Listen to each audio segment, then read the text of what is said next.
It's not good guys against bad guys.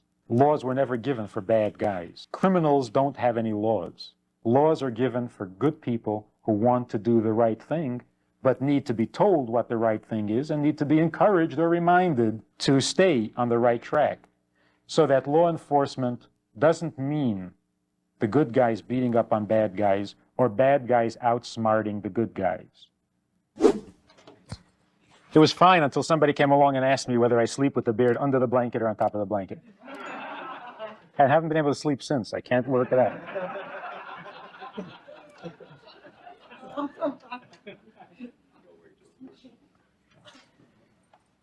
The theological or divine foundation or basis for law enforcement, very briefly and very basically, traces itself back to Adam and Eve. We are taught that when God created Adam and Eve, he gave them 6 commandments. After the flood, when Noah came out of the ark, God repeated these 6 commandments and added a 7th. And since then, these 7 commandments, addressed to all of the descendants of Noah, which is all of mankind, are called the Noahide laws, the Noahide commandments. At the revelation at Sinai, God repeated these 7 commandments that are universal, that apply to all human beings, and gave us the obligation to spread those teachings, to make this known to all nations of the world. But before we get to the actual commandments, the details, a little bit of a background of some of the thoughts, some of the thinking of our relationship with God, our relationship to ourselves, and our relationship to our times. Let's start with the times. 3 words: confusion, drifting, and alienation. I think if we go back to the 50s, the issues, the questions, the discomfort that people wrestled with was a question of truth. Who is telling me the truth? And how do we know what is the truth? It was a philosophical time. And I remember getting into all sorts of philosophical debates. You could not have a conversation without debating ultimate truths. It was the popular thing. People wanted to know. My grandfather tells me one thing from the old country. He tells me that these are the truths, these are the way we're supposed to live, these are the principles by which we live. At school, I hear other things. In the media, we read opposite things. Who's telling me the truth, and how will I know? Prove it to me was the big question. Can you prove to me that there's a God? Prove to me that God gave the commandments. Prove to me that God revealed himself at Sinai, and so on. This went on for a while, and what was happening is that the questioner was not receiving any satisfying answers. Everybody insisted on their own truth. There was no way of proving one truth over another. The truths were not compatible. And so there was a frustration, a confusion. Confusion comes basically not from a lack of information, that's ignorance. Confusion comes from conflicting information. When you know a lot and it's not coming together, it's not leading to one single conclusion. So there's confusion. I hear a lot of things and I don't know how to process it. I think that was the 50s. When the 60s came around, the frustration of not getting a satisfying answer finally led to all sorts of disruption, to rebellion of sorts. Although there was a wise man who came to the United States in the 60s, and he was told that there was a revolution going on. Now, he was from Russia, and he knew what revolution meant. And they told him there's a revolution in America. And he said, no, there isn't. He says, there can't be. You don't have the conditions for a revolution. So somebody tried to explain to him how there was this youth rebellion, and there was the nonconformist and the anti-establishment, and so on and so forth. So this man says, yeah, but that reminds me of a frog. He says, you know, when a frog looks at his kid, he's shocked. Kid doesn't look like him at all. They don't look alike. They don't swim the same way. They don't do the same things. There's a generation gap. And the frog doesn't know what's going to become of his children. But wait. It'll be a frog just like his father. And this was in the 60s. And when we see all these rebels of the 60s who are now in pinstripe suits and they're into business and they're making a lot of money, just like their father, it took a while. So a real revolution it wasn't, but obviously signs of unrest, dissatisfaction. And what it produced was the second stage, drifting. Drifting means you basically come to the conclusion that nobody is telling you any truth. Everybody has an opinion, nobody is telling you any truth.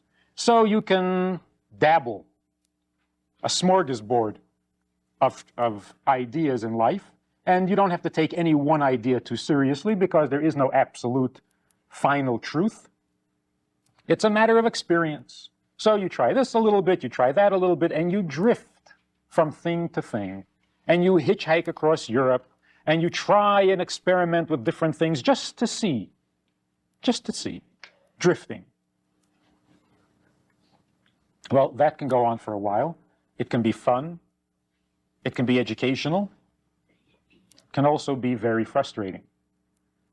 So after about 10, 15 years of that, the drifting quickly turned into alienation. Alienation, an example, this student was hitchhiking through Europe for a number of years. He had been into meditation, he had been into politics, he had been into various things. And one day, wherever he was, someplace in Europe, he felt like it was time to go home. And so he goes to the airport. And as he approaches the counter, it suddenly strikes him. He has no place to go. He has severed his ties with his family. His family itself had come apart. His mother lives in one place, his father in another place. He hasn't spoken to either of them in years. He doesn't belong anywhere. He has no home to go home to. So after 12 years of drifting, he had successfully cut himself loose. And now when the drifting has kind of lost its appeal and he wants to go back, there's no place to go back to. He is alienated. He doesn't have a family to go back to, a home to go back to, a commitment to go back to, an identity to go back to, nothing. And that's the alienation. And that frustration, that troubled stage is where we really start getting into serious problems. I heard from an older relative of mine, when the Allies came in and liberated the camps in Poland, the concentration camps, and with great fervor and with great joy, they came in and told the inmates that they're free to go. That piece of news was devastating to them. It wasn't a relief, because the cities they came from in Poland no longer existed. Their families were scattered, they didn't know whether they were alive or not, and to be thrown out of the concentration camp was frightening. Because at the very least, in the concentration camp, they had this one shelf in the barracks, which was their bed. They had slept in it for a month now. And that became their focal point. This is my bed. That's all they had left in life. So this total alienation, where you suddenly cling ferociously and totally irrationally to something that offers no identity, that is not a home, that is not a lifestyle, that is not a place to hang your hat, and yet, for lack of anything else, you cling to it, you make a philosophy out of it, you develop a relationship with it which is unhealthy, non-productive, counterproductive, but what are you going to do? It's terrible, it's worse to be nowhere. So alienation produces the most devastating symptoms of the three. If we were to apply it to religion and to belief in God, You might say that confusion is something that can be resolved through education, by proper learning. Drifting can be resolved by discipline. How do we resolve alienation? Here's where the clergyman has to come in. Let's take a look at ourselves for a moment. Again, 3 parts. The human being, with all of our activities and all of our attributes, can basically be summed up in 3 words: being, pleasure, and temper. That's basically what we are. It's a little humbling, but it's true for the most part. The first thing is that we are. We be. There's a being here. We exist. And the existence is a conscious one. We sense our own existence. We defend our existence.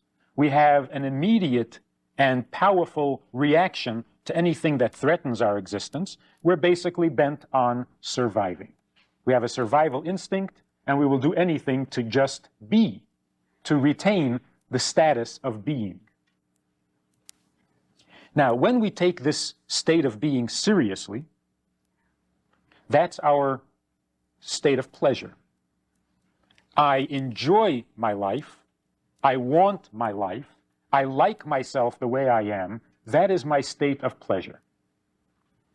If I take my pleasure seriously, then I develop a temper. Because if you interfere with my pleasure, I don't like it. I don't like you. Or I like you because you have something I want that will give me pleasure. So my temper, my mood, is basically a response to my pleasures. My pleasures is a response to my being. So if I sense that I am, I take my pleasures seriously, then I don't like you because you interfere with my pleasures. That's basically what the human being is all about.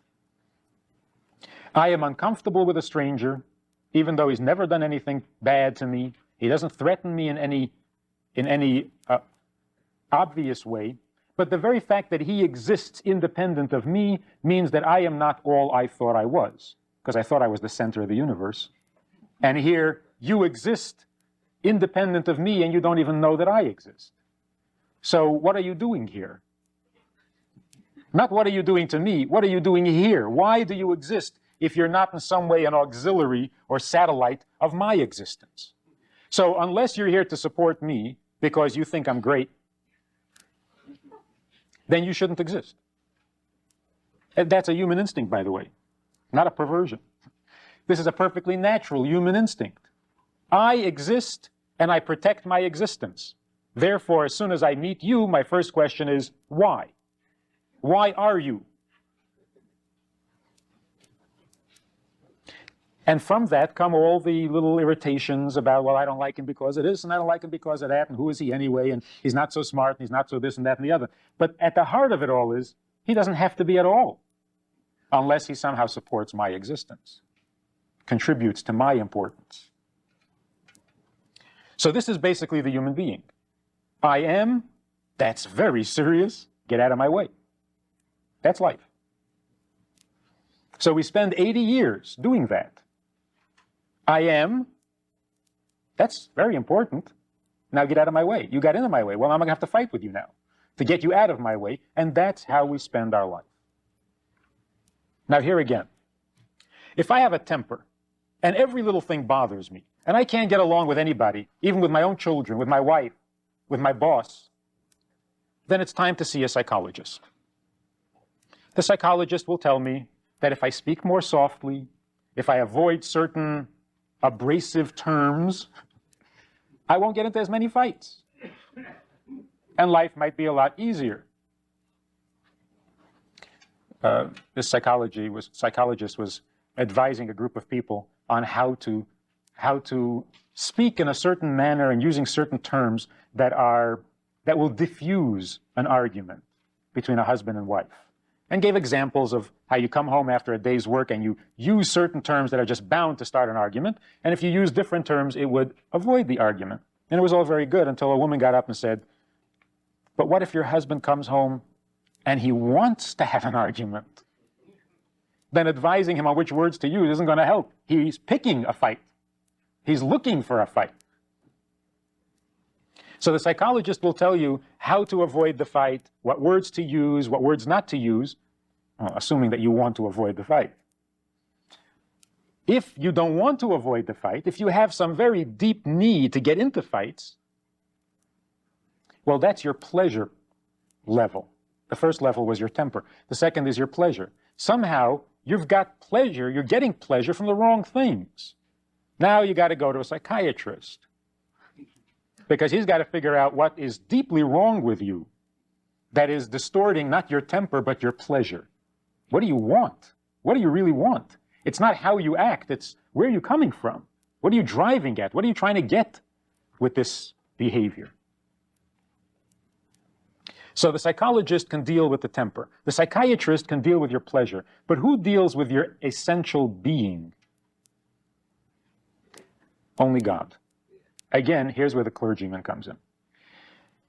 If you're coming from a position of faith, you can say to a person, it is not acceptable. God does not approve of people losing their temper.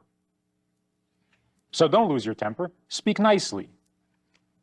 You can also come to a person and say, God does not approve of your looking for pleasure in places that are not worthy of pleasure, like enjoying a good fight. So you can apply moral principles to these issues, in addition to the psychology and psychiatry. But only God is relevant when it comes to the subject of being. We take our existence very seriously. And the only antidote to that is to take God seriously. The very notion that God created us softens this absolute blind faith in our own existence. If we were created, then our existence is only a secondary one. To forget that we were created means that our being becomes infinite, becomes eternal in our own mind, and we become gods. We start believing in ourselves. And then everything else follows from there. If my existence is essential, then my pleasure becomes important. Then you're getting in my way becomes a sin. Then you're bad, not me. If you don't let me have what I want, you're wrong. I'm right. Because my existence demands this, and my existence is absolute. Once I find out that God created me, and that after 120 years I have to go back and give a report for my very existence, then I can't take my existence so seriously. I can't become religious about myself. So here again, the influence of belief, the influence of God becomes essential. And I think that in our stage, at our time today, along with the alienation, which is a desperation for being, we have this romance or this extreme devotion to being. I am. I think all the rock songs and all the I am me, there's an obsession with self. And the slightest denial is perceived as a total threat to one's existence. So when we come to a teenager today and we say you can't take drugs, we're not saying anything at all. When we come to the teenager today and we say, just say no, we're not saying anything at all. Because any denial, the statement that you cannot, doesn't matter what it is, as soon as I say you can't, I am threatening their very existence. Because the only thing that's left in this confusion and drifting and alienation is that I am. Now if you tell me that my existence can be curtailed, then you're telling me that that last thing that I thought I had, I don't even have that. Well, then what do I have? I was speaking about this amorality to a high school group. I think it was in Plymouth. And I was talking about the fact that a society, a family, a people that doesn't teach right from wrong, that doesn't say this is acceptable and this is not, this is allowed and this is not, frustrates its own members by denying them freedom of choice. If nothing is right and nothing is wrong, then what choice do I have? The freedom of choice that God gives us is the freedom to choose between good and evil. But if nothing is good and nothing is evil, then what have you done to my freedom of choice?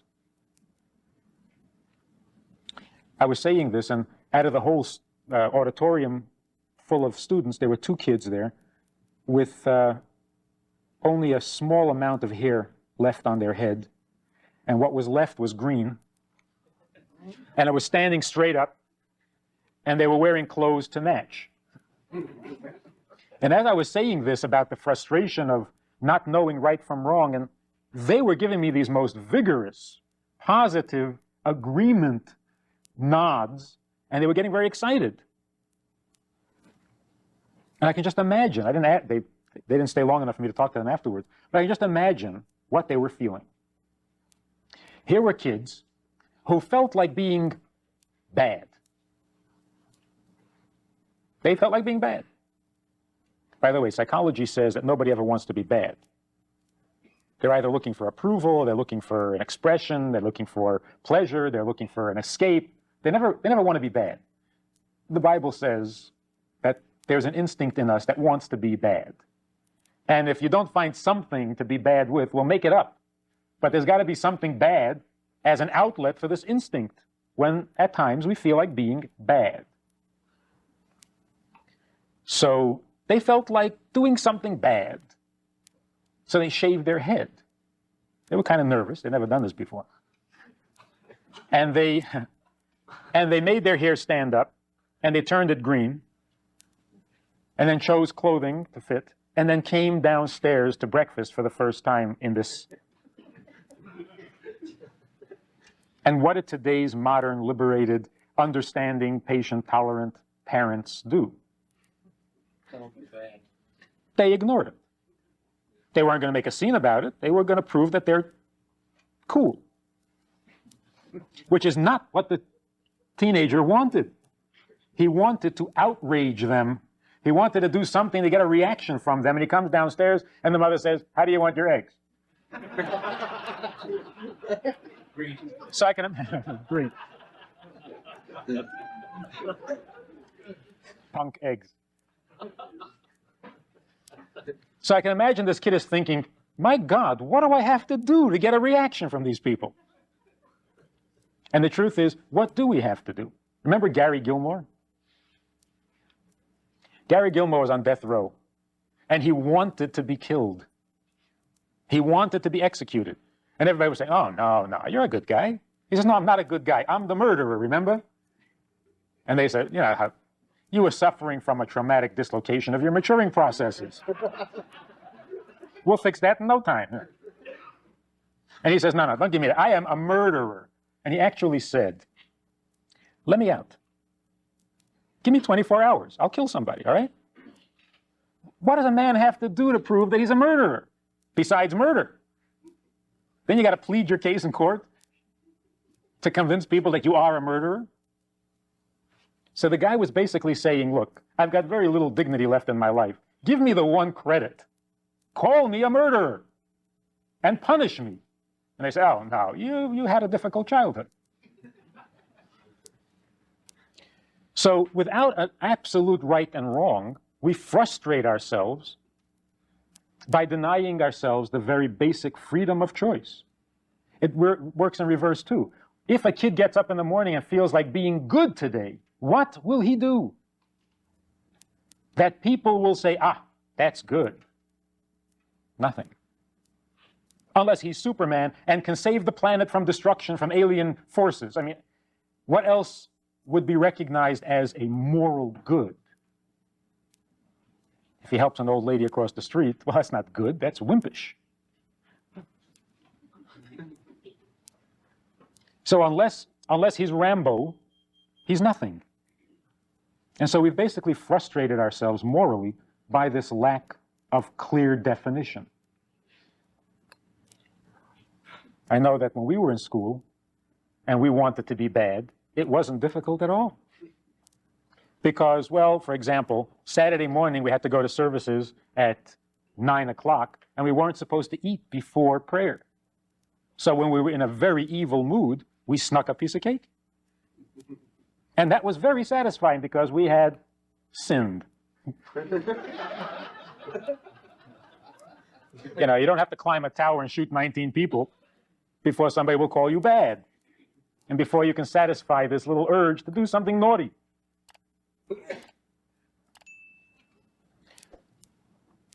Let's get around to the commandments.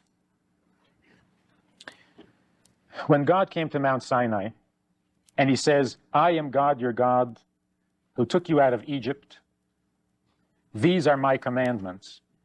God was basically saying, I want to make myself known. And with God also, there are three parts. There's what God wants, there are divine attributes, and there is creation, God the Creator. God created a world in which holiness is not obvious. You look at the world and you don't recognize immediately that there was a creator.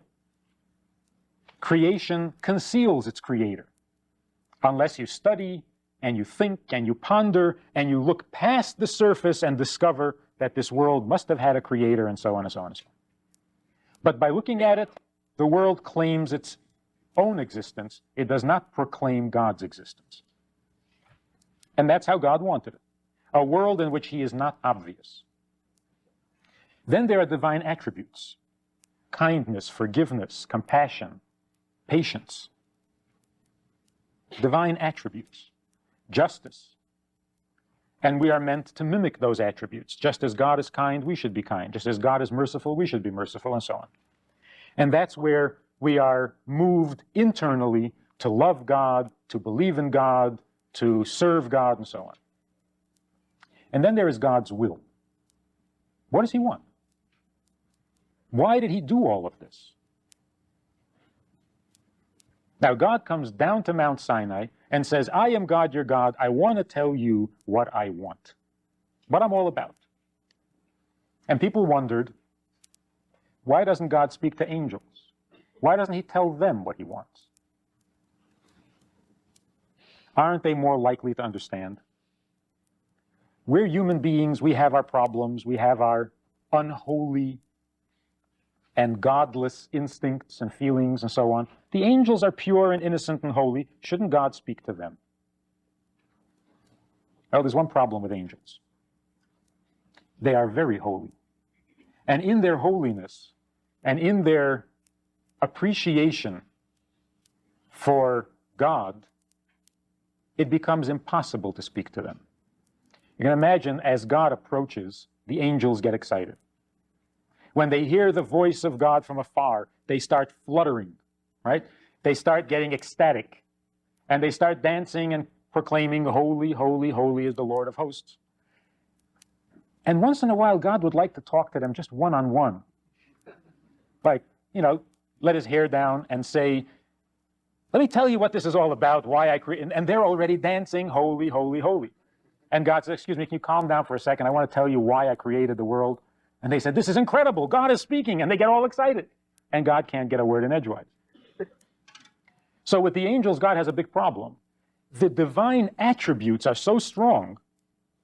The angels' love of God and appreciation of holiness and awesomeness and infinity and omnipotence and all the rest of that is so intense that as soon as the subject of God is raised, they're already so ecstatic they can't hear you. They are experiencing their own religious feelings. And ironically, that precludes God. God can't speak when you are experiencing your religious ecstasy. I don't know if it's a good example, but when in marriage counseling, a husband and wife come to the marriage counselor, and the husband says, I don't know why she's not happy. I don't know why she's not happy. I'm a good husband. I love her. She's everything in my life. She's my whole world. I don't know why she's not happy. She says, he never listens to me. I can't talk to the man. He ignores me. He doesn't care about me. He says, what are you talking about? I love you dearly. You're the most precious thing in my life. And this goes on for 10 years. Finally, they come to the marriage counselor. He says, I can't figure out what she wants. So the marriage counselor says, well, let's ask her. She's right here. So we turn to the wife and we say, wife, tell the husband what you want. And she says, I've told him 1,000,000 times. He says, what? What did you tell me? She says, I've told you 1,000,000 times. I don't like when you criticize my sister. He says, that's what you want? Come on, get serious. What do you really want? And that's the problem. He doesn't hear her. He is devoted to being a good husband. And he read the manual, the book on how to be a perfect husband, and he's doing it. He's doing everything the book says to do in order to be a good husband, because he loves her. He does. He loves her. Without her, he has no reason to live. And so he's devoted to her, and he thinks about her all the time, and he buys her presents. He's obsessed with her. But that's his feeling for her. When she opens her mouth, he says, don't interrupt me. I'm busy loving you.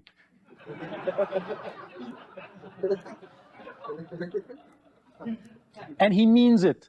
He means it. She starts complaining about something, and he says, you're so beautiful when you're angry. And she says, I can't talk to the man. He doesn't listen to me. And he says, but I love you. And there's the trap. He loves her, and he is so devoted to being a perfect husband. He is so determined to be a model husband that she is forgotten in the process. It's like, I'm going to be a good husband whether she likes it or not. We do this with God. When we're experiencing our own religious ecstasy, our feeling for godliness and holiness and matters of the Spirit, can God still talk to us, or are we too busy? So there's the will of God. What does he want?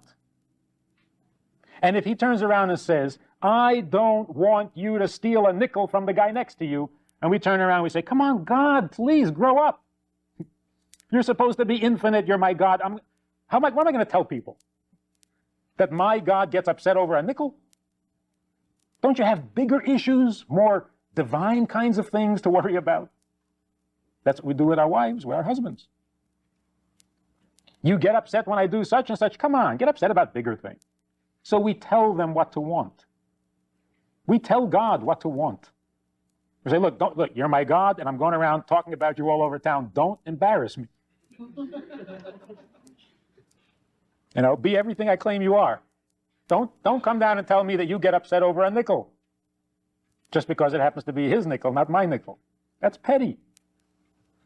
All right, if it was $1 million. So we have focused very strongly on God's creation. I mean, technology, space travel, we've mastered it. We've mastered it. We're very fluent and familiar, at least most of us in this world, with divine attributes. We know that kindness is better than severity. We know that charity is better than to be stingy. We know all these wonderful things, and we have a feeling for it, and we try at times to live up to these divine attributes and to imitate God and so on. But what happened to God's will? What does he want? We dismiss that. Oh, he doesn't want anything. He's happy. He's happy. Look, all these people love him. He's got to be happy. If he was happy, he wouldn't have created a world that is such a mess, that needs so much fixing, which is why we're all here. He created the world because he, for his divine reasons, wants to dwell on earth. He wants to have a dwelling place in the lowest possible creation. So he creates the lowest possible condition, which is us, and then wants to become perfectly comfortable here, so that his dwelling place is on earth and not in heaven. How will he become comfortable here? We got to clean house for him. We've got to clean the house, we've got to prepare it so that it becomes a comfortable, welcoming place for God, so that God can feel comfortable on earth. How do we do that? He gives us instructions. He gives us instructions. He says, these are the ways in which you can make the world comfortable for me, which is why I created the world in the first place. Now, I know there are theological problems. Why does God want to live on earth? Why is he not content where he is? And if he needs something and wants something, is he still as divine as we thought he was? Because if he is really so divine, why does he need anything at all? I know, we've studied these subjects in yeshiva I've studied them for 14 years. Does God really need? Is it a voluntary need? What? That's an oxymoron, a voluntary need. Okay, these are theological subjects that are a pleasure to study and debate. But if we turn around and we say to God, who tells us that he wants a dwelling place in the lower world, if we turn around and we say to him, oh, come on, what do you really want? What do you really want? You must want faith, right? He says, yeah, well, what am I going to do with your faith? We say, well, then I guess you want love. What is he going to do with our love? So we're telling him what we think he ought to want, the things we respect, higher things. But to God, nothing is higher. He is high. There's nothing higher. So for God to love is not an improvement on God. That makes sense, I think. God wants something out of the lower world. How does he want it? Why does he want it? How come he wants it? That's not really my business. It's fun to think about. But I can't reject his statement like I do with my wife. Oh, come on, you don't really want that. What do you really want? Come on, get down to business. And if that's what you really want, then I guess I made a mistake. I shouldn't have married you. We can't do that with God. If God says that he wants a dwelling place in the lower world and that it's accomplished by following these instructions, then we take his word for it. The 6 commandments God gave to Noah, to Adam and Eve. Not to worship idols, not to be blasphemous, not to murder, not to steal, not to commit sexual sin, and to have courts of law. And a court of law means judges and policemen who teach the other 5 commandments and enforce the obedience of those commandments. Until the flood, which was 1,000 years from Adam and Eve, from creation till the flood, God had never given permission to eat meat, to eat flesh. So everybody was vegetarian for 1,000 years. After the flood, when Noah came out of the ark, and he had been commanded to take 2 of each animal that was not kosher, but 7 of every animal that was kosher. That's because he was going to eat after the flood. So when he came out of the ark, God said to him, you may eat of all the flesh, but don't drink the blood. Now that he had been given permission to eat meat, he was given a 7th commandment, not to be cruel to animals. You can use an animal for food and for nourishment and so on, but you cannot be cruel to the animal. You may not eat a limb that was taken from a living animal. So now we have 7 commandments, the 7 Noahide laws. Not to believe in idols, not to be blasphemous, not to murder, not to steal, not to commit sexual sin, not to be cruel to animals, and to have courts of law. We read the story of the sons of Jacob when Dinah was raped, kidnapped, and her 2 brothers went into the city of Shechem and wiped out every adult male. And Jacob was angry with them. They lost their temper. They took the law in their own hands, and he criticizes them for it. But for wiping out an entire city, you would think that they would get more than a slap on the wrist, more than just criticism. You'd think they'd be ostracized, excommunicated. They weren't. The basis for their decision was that courts of law means that every adult male in a given society is responsible to object to immorality when they see it and to enforce morality when necessary. The fact that their leader had kidnapped and raped a woman and no adult male said anything meant that this was a society without courts of law. So they were violating the seventh commandment of the Noahide laws, and that's punishable by death, biblically. The problem was that these two brothers took the law in their own hands, but what they did was the law. Nobody empowered them to be the enforcers. So Jacob was angry at them for taking the law in their own hands, but they were not guilty of wanton murder because there was a death penalty connected to the sin of not having courts of law.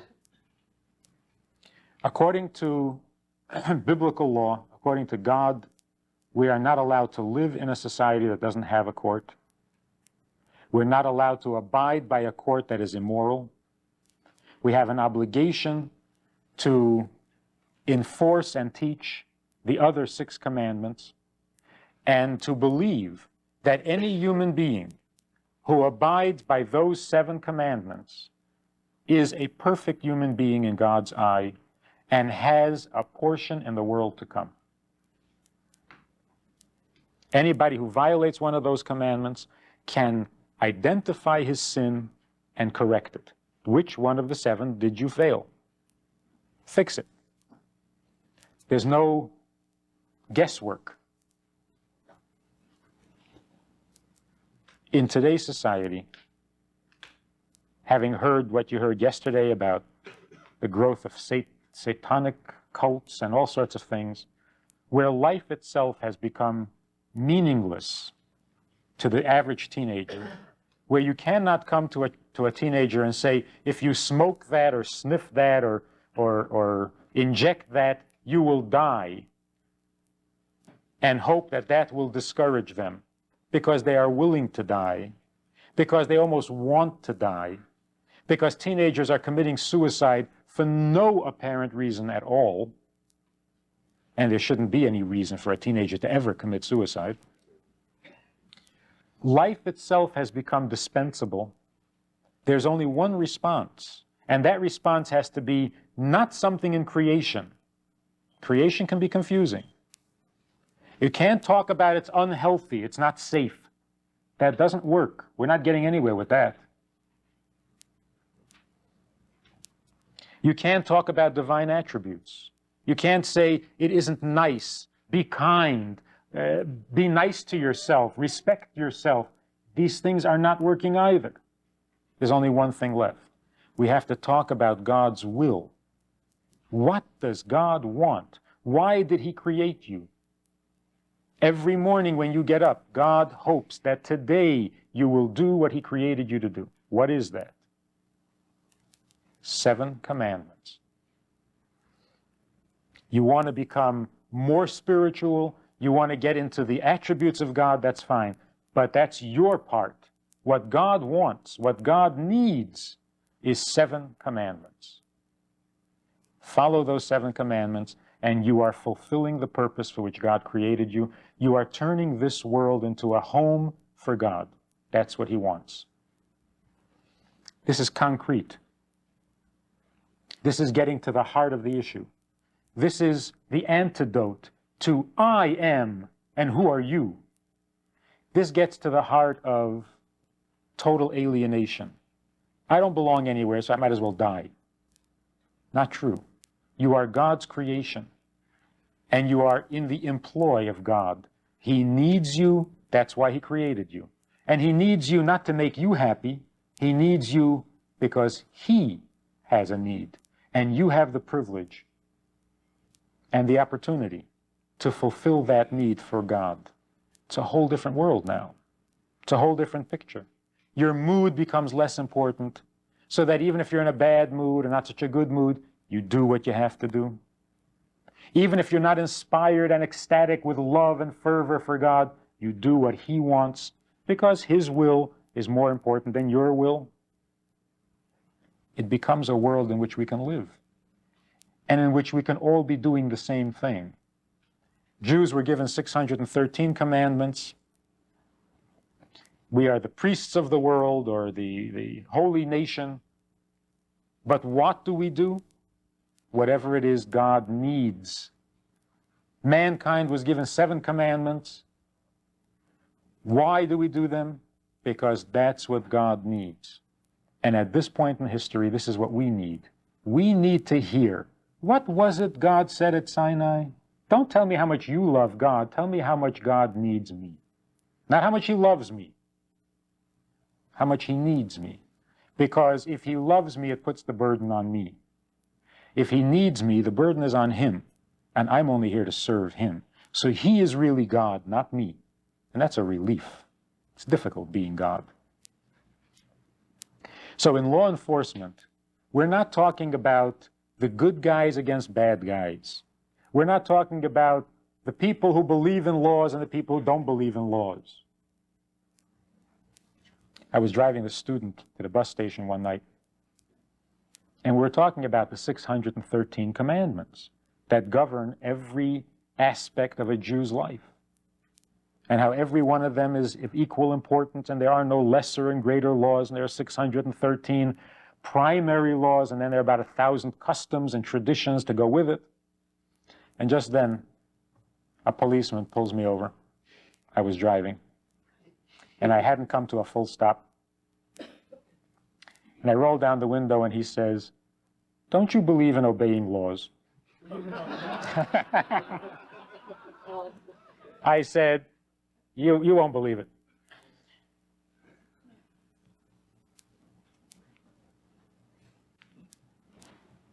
We have many laws, and it's those laws that give our life meaning. It's not good guys against bad guys. Laws were never given for bad guys. Criminals don't have any laws. Laws are given for good people who want to do the right thing, but need to be told what the right thing is and need to be encouraged or reminded to stay on the right track. So that law enforcement doesn't mean the good guys beating up on bad guys or bad guys outsmarting the good guys. So that when we try to enforce laws, it's not that we're trying to control the behavior of others. We don't take responsibility for good and evil in the world. God created good and evil. What we're doing is obeying a commandment. I'm obeying a commandment to enforce the law. Will you please obey the commandment and not break the law? And we're talking about divine commandments. Stopping at a stop sign, going through a red light. These are auxiliary commandments that are there to protect us so that we are enabled to observe the divine commandments. If we can't get this message through to the young people, if we can't get this through to the legislators, to the people who make the laws, who enforce the laws, then we don't have a healthy society. No matter what kind of medicine or treatment or analysis we're going to go through, we're not going to have a healthy society unless we're healthy at our essence, in our core. And that is, I am here to serve God. Tell me what he wants and I will do it. Thank you for listening after all these hours. Thank you for having these kinds of sessions that help keep the faith alive, that people are good and people are doing what God wants and God's plan will be actualized, and that with a little more effort, we can make this world a divine place so that Mashiach can come and put the final touches on all of these things that need to be fixed. We have a Sunday night program for VIPs that you might be interested in. It's informal, it's questions and answers, it's conversation. It's really relaxed, it's really pleasant, enjoyable, informative, and kind of community-like. It's a Sunday night program, there's a Wednesday morning program for the VIPs, and there's a Wednesday night program. All of it just conversation, casual, laid-back, unscripted. So join us, take a look, click the link below, and see which of the three suits you best, and join us for some enjoyable conversation.